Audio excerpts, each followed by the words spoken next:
Jangan lupa like, subscribe, dan share. Hashtag Pasti Manfaat.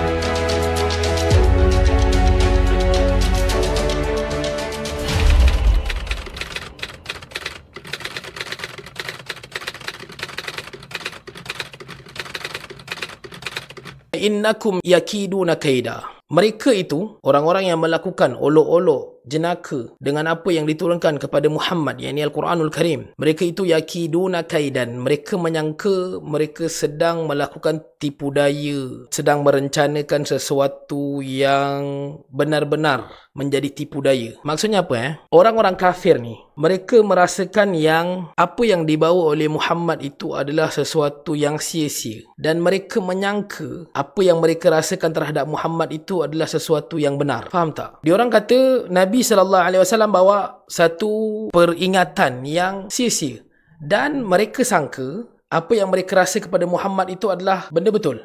Memang Muhammad tu buat benda sia-sia pun. Cerita pasal hidup selepas mati, mati-mati lah. Tak ada apa manfaat untuk kita fikir pun hidup selepas mati kita jadi apa. Bagi orang kafir begitu. Dan mereka menyangka itulah dia, benda yang tepat, cara yang betul untuk mereka menguruskan risalah, dakwah Nabi. Duk pening-pening cerita pasal hari kiamat, duk pening-pening cerita pasal langit yang kita tak nampak, duk pening-pening cerita pasal iman hati masing-masing. Nonsense lah, nonsense. Dia begitu. Cara orang kafir ni tuan-tuan, kita kena masuk sikit sirah.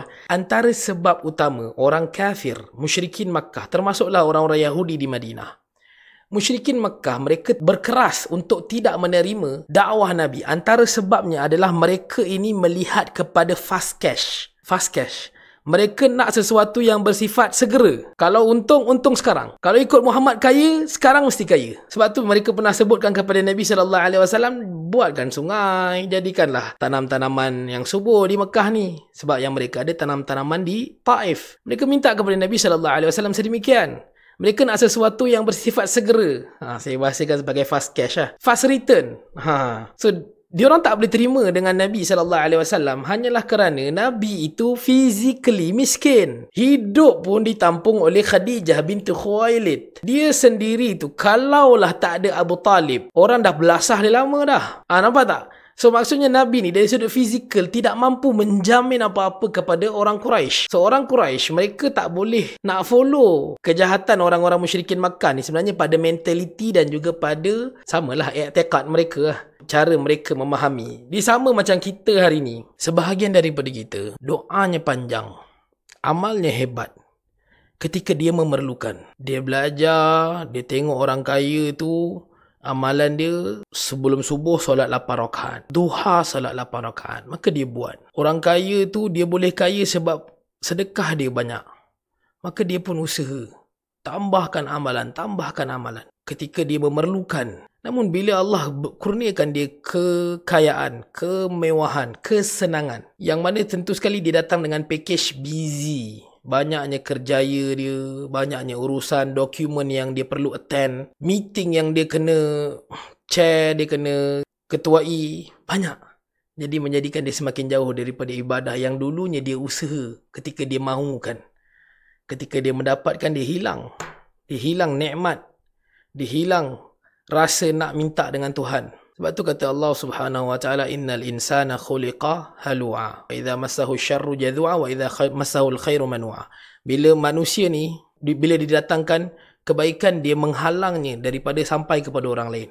Dapat segala bentuk kebaikan, dia mula kata, ni aku yang usaha dulu, ni benda ni aku dulu doa hari-hari, tak tolong orang pun.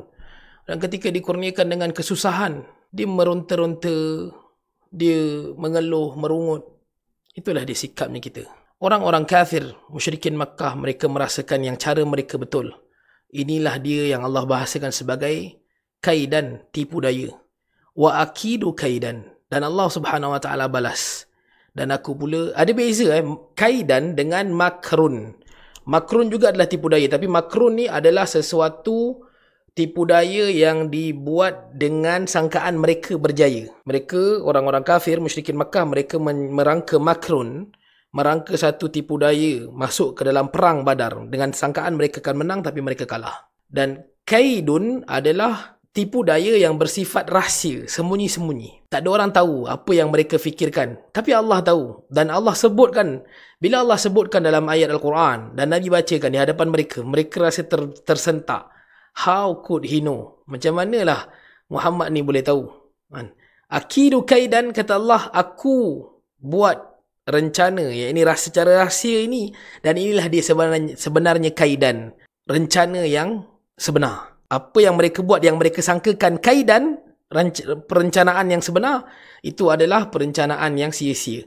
Sedangkan bila Allah buat, itulah perencanaan yang sebenar. Abu'u laka bi ni'matika alayya wa abu'u